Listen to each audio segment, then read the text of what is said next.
Hello, this is Matthews. We're going to talk about the Pythagorean Theorem.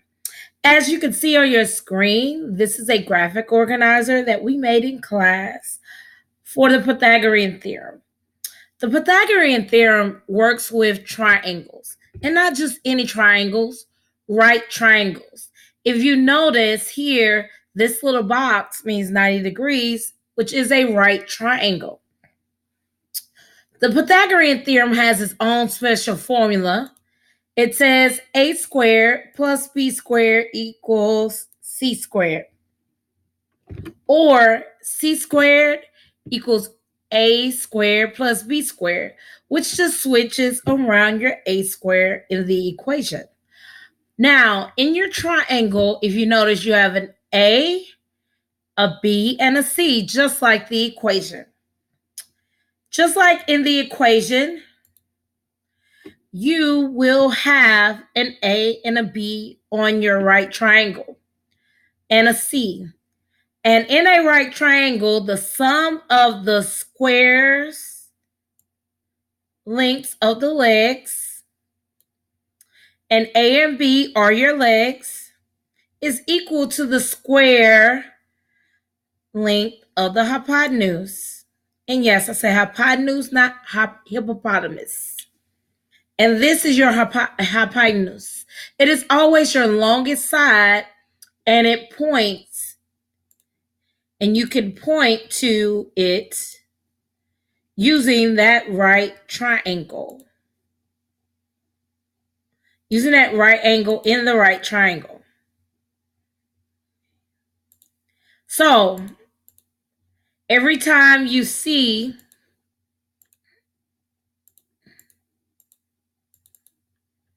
a right triangle here, you can see that it points to the hypotenuse. It points exactly to the hypotenuse. So you can use the Pythagorean theorem to find the length of a right triangle. When you know the other two sides, that means you have to know two sides before you can find the third side. You cannot take one side and find two. You have to have two sides to find the other. It also works in any right triangle. The Pythagorean theorem only works for what kind of triangle? Right triangles. Here's a statement. If a triangle is a right triangle, then you can use a squared plus b squared equals c squared. And conversely means the opposite. If you have a squared plus b squared equals c squared, and you need to know if a triangle is a right triangle, you use that equation. So the converse says a squared plus b squared equals c squared, then the triangle is a right triangle. In our notes for today, we're in example 1. We're going to use the Pythagorean theorem to find the third side, our missing length. Second example, we're going to find whether it is a right triangle or not. And then finally, we're going to use 2 real-world examples to figure out the third side. Hopefully, in this lesson, you're able to understand everything we're doing. So we're going to switch over to our notes for today. Okay? So we're going to switch over to our notes. Give me just a second. And I am going to save this in here somewhere on my drive so I can have it. And we're going to make it a Word document so we can have it and we can be ready. So our learning goal, our objective is I can use Pythagorean theorem. Our second learning objective is I can use Pythagorean theorem in real world situations. That means 2-dimensional and 3-dimensional. Right now we're talking about a 2-dimensional triangle here on example 1. It says to write an equation you could use to find the length of the missing side of each right triangle.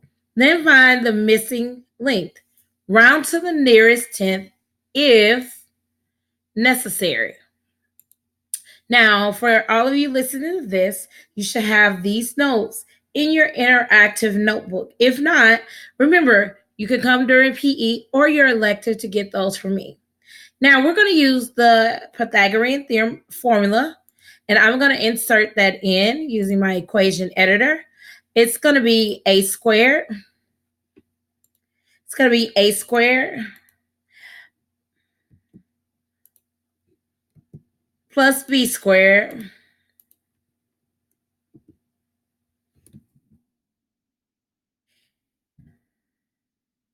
equals c squared.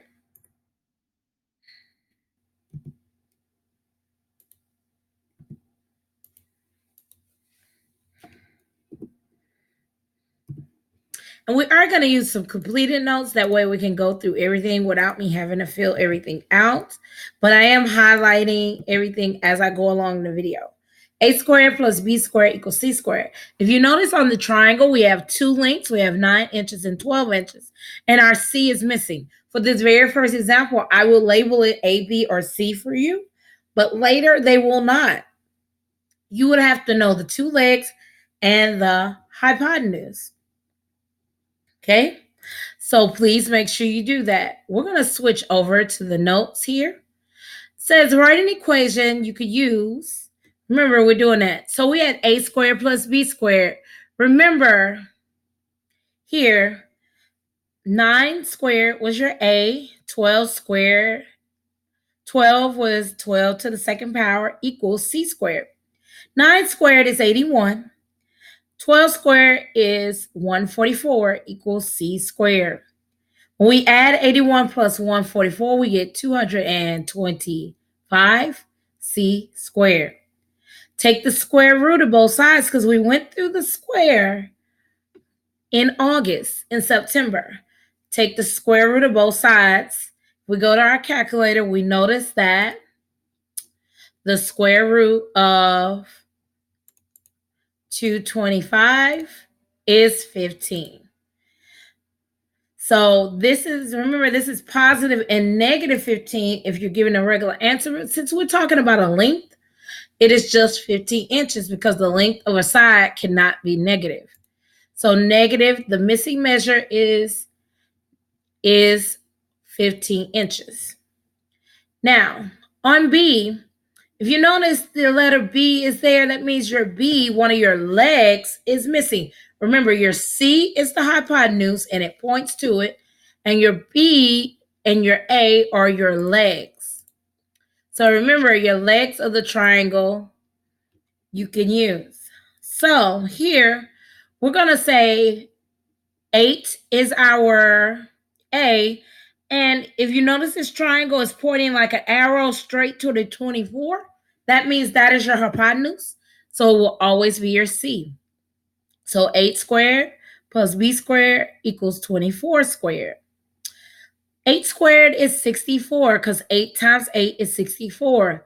24 times 24 is 576. If you notice, we can't add like we did on example A. We will have to subtract. And when we subtract from this side, we have to subtract from the opposite side because in the equal equation, you have to subtract from both sides. So 64 minus 64 will give us 0 here. And 576 minus 64 will give us 512. B squared equals 512. We take the square root of both sides, and we're going to take the square root of 512. It gives us this long string of numbers. But remember, our direction said round to the nearest tenth. And if you notice here, you have a 6 and a 2. The 2 is not large enough to round the 6 up to a 7. Or you could say 62. Is that closer to 60 or 70? Well, 62 is closer to 60. So we put 22.6 without the 0. So the missing measure is 22.6 meters. Okay. So we're going to go over C and D in a second video. So make sure you come back and get Ms. Matthews so you can get those extra help. We're going to get through this. The Pythagorean theorem is not that hard. See you later.